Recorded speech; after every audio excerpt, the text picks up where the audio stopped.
Karla. What time is it? It's like a little after noon. So? We gotta make the pizza dough. Oh God, can anyone get any sleep around here? Get it up. We gotta get started. You go first. Make the coffee. Okay.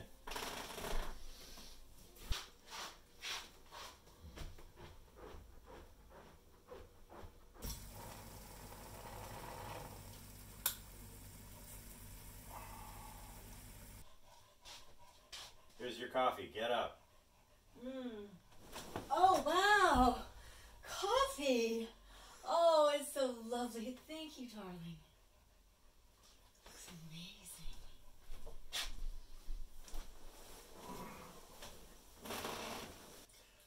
Welcome once again to Pandemic Kitchen.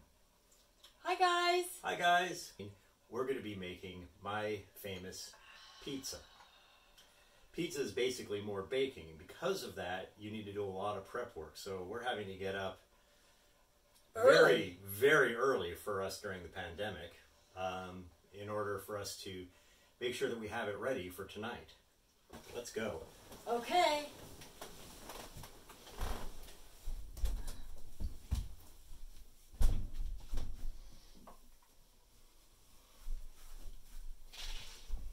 We're doing pizza dough today. Pizza dough, unlike a lot of the things that we're going to show you in the pandemic kitchen, does require some special mojo that you may or may not have. Fortunately, there's a lot of things that you can use to fill in, but it's not quite as straightforward as what you might have originally in your kitchen. First of all, if you don't have one of these ceramic nifty pizza stones, you can get away with one of these, actually 6 or 7 of these half-height clay bricks. And you would line the bottom of your oven with it and just leave them there, just like you would leave your pizza stone. The other thing that's really handy, although it's not absolutely necessary, is a pizza peel. And these are terrific for getting the thing in and out of the oven.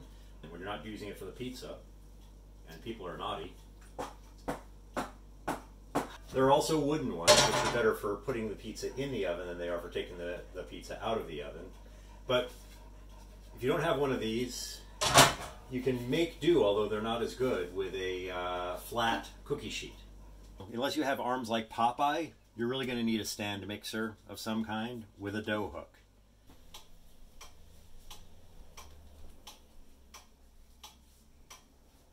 Okay, so today we're baking pizza dough and then making pizza sauce and then making pizza. So I got to start early because the problem with any sort of baked goods is you've got to let things rise and you've got to add yeast. And so we pretty much have to start at about 1 in the afternoon if I'm going to have the pizza dough ready to eat around 7 o'clock.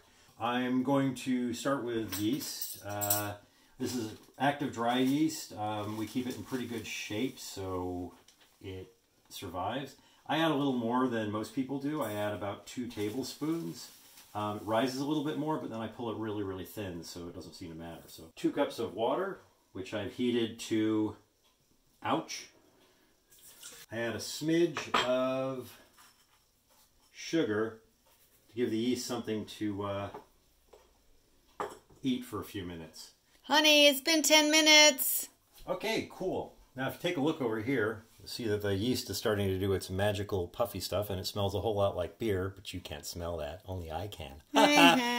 Anyway, what we're doing is we're making a thing called a sponge, which what that does is it basically ferments everything for a few hours at a very low concentration so that it gains a lot of flavor.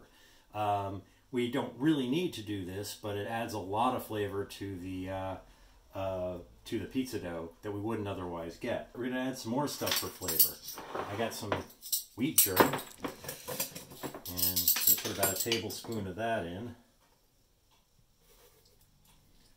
We've got 2 cups of flour, which we're going to add a whole lot more flour later, but for the sponge all we need is a relatively small amount. And I'm going to add some rye flour, upside down rye flour. Right side up rye flour doesn't really work for this recipe. and add about a tablespoon or teaspoon and a half. As you notice, I'm using a high-tech mixing implement. The tines allow it to pass through. So yeah, we paid, what, $50, $60 for one of these? Fantastic for mixing. Put a little bit of plastic wrap on it. Put a rubber band around the plastic wrap on it. And put it aside for around an hour and a half to 2 hours to let it ferment. It's been about 2 hours, and the dough and everything has become beautiful and buffy and wonderful. So now that I got all this flavor all built up, now comes the time when we are actually going to be making these things. So I'm going to add another cup of water. This is actually a cup. I measured it.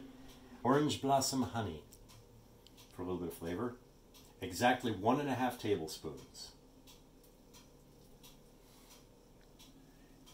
We need to add some more flour. Now, normally in baking, they always say that it's a very good idea to weigh instead of measure, because the problem is the pizza dough, it's always variable amounts of flour anyway, because depending on the type of the flour, the temperature, the humidity, you may need more or less flour in order to do the same thing. So you're probably better off just, since you're going to have to add more anyway, measuring it because it's faster and easier, and rather than weighing it and then just adding it until it's the right consistency. As I happen to know, having done this a zillion times before, that we need about 4 to 5 cups of flour for this thing to happen. And I'll just add a little while I'm mixing it if it doesn't look like it's if it looks like it's too loose.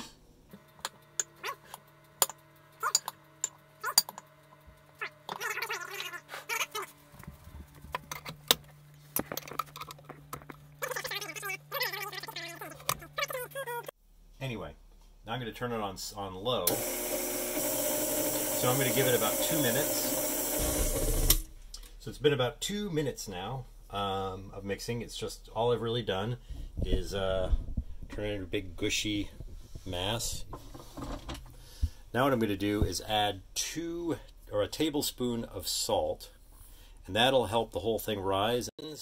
And also, this will help the gluten form. And it needs to be gluteny and windy and stretchy and wonderful. The problem we're going to have with all this is that if this stuff gets too yucky and gooey, it's going to be impossible to stretch and it's just going to fall apart. But if I let it go too long with too much flour, then it's going to be too stiff and I'll never be able to get it to turn into a pizza. So I need to hit this nice little balance by mixing it for around 6 minutes, but then adding just enough flour that it's just going to hold together and stay stretchy, and not enough so that it's going to turn into a big solid mass like a bread loaf or something. 6 minutes. And let it roll.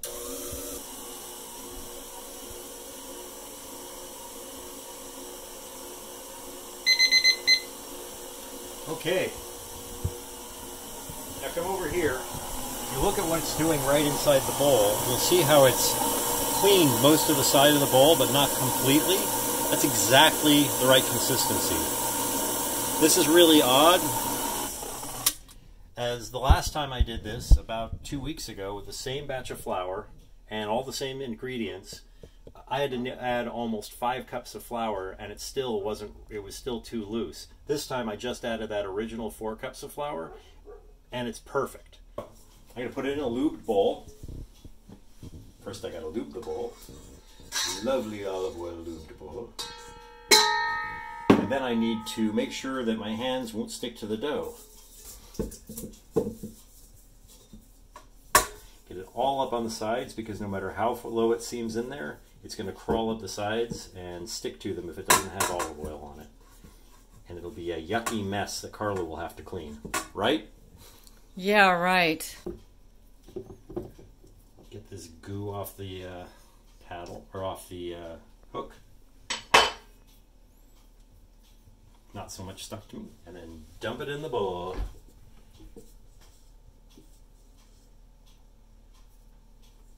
I've never had this. Ugh. One big gooey mess. One big disgusting gooey mass. Looks like you're making cheese. Feels like I'm making cheese, except it smells better. It smells more like beer than cheese. There it is in the bowl, and the grease. There's what happens to your hands. Pro tip, put water in here immediately.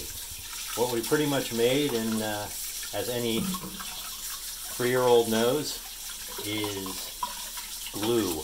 We just recover the bowl. So put the rubber band on so it makes a nice tight seal.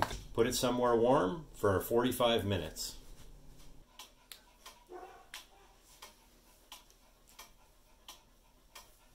Put a little bit of flour on a pan or on a cutting board. And this is basically in the bread world called punching down, but in here it's, I don't know what the hell it's called. It's called making a mess. And we're good at that around Pandemic Kitchen. Especially Bruce. Ha ha. Everyone's a comedian.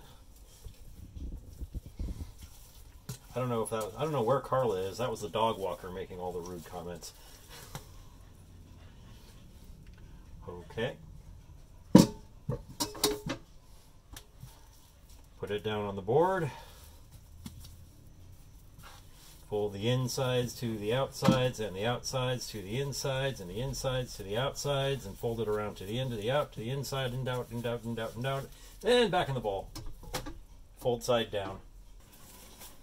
And back somewhere warm for another 45 minutes.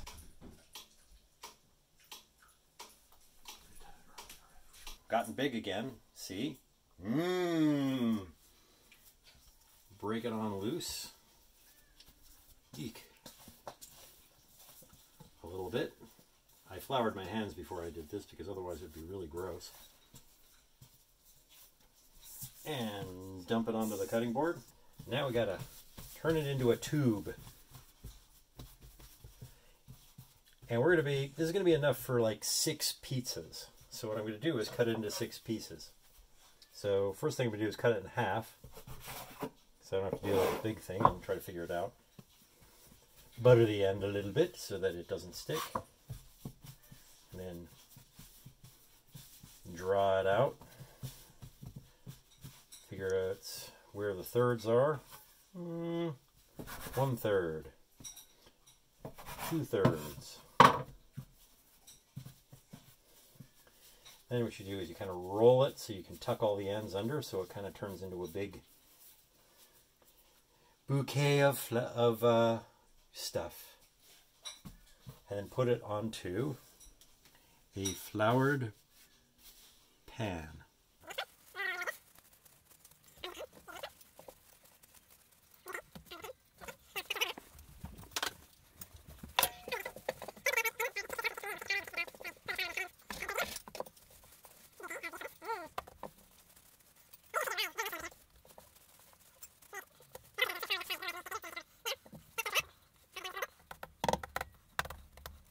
Take a wet dish towel.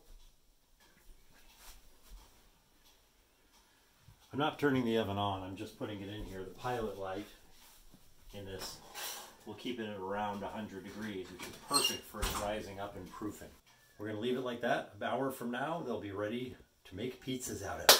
Yay! I'm hungry. So in the next hour, we're going to start putting all the goodies together.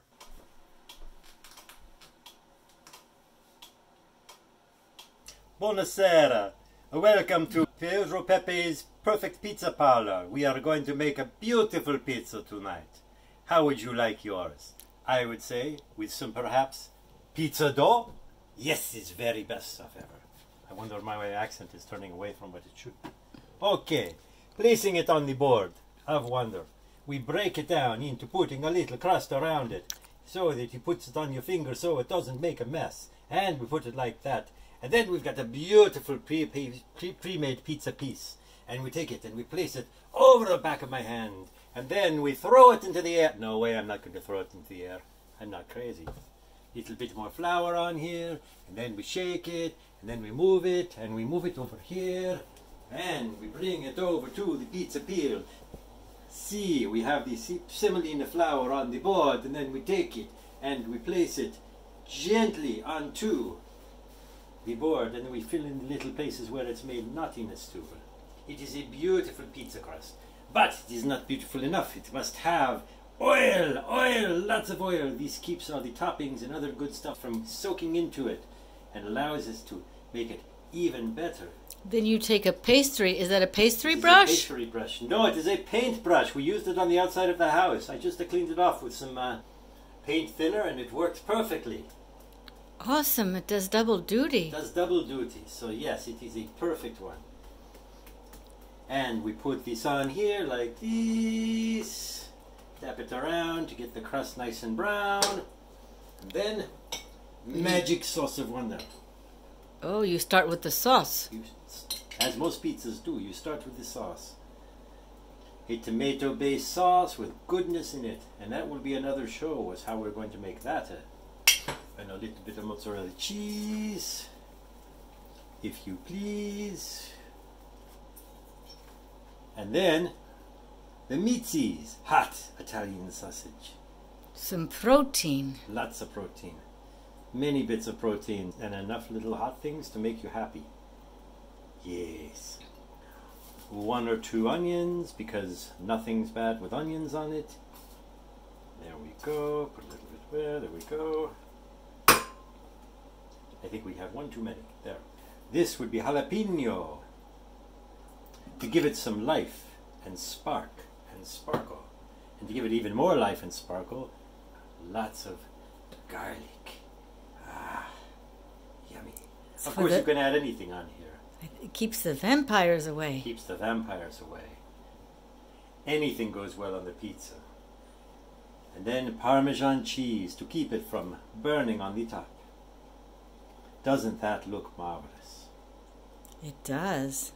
It looks yummy. And then we make sure by shaking it that it slides back and forth. These little ball bearings of Semolina Flour. And then pop it in the oven for a baby and me. Shake. Ooh.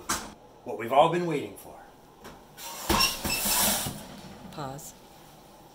The moment of truth. Wow, that looks amazing. Yum. There it is, folks. The perfect pizza. Yum. It's pandemic. One thing left to do. Eat it. Yum.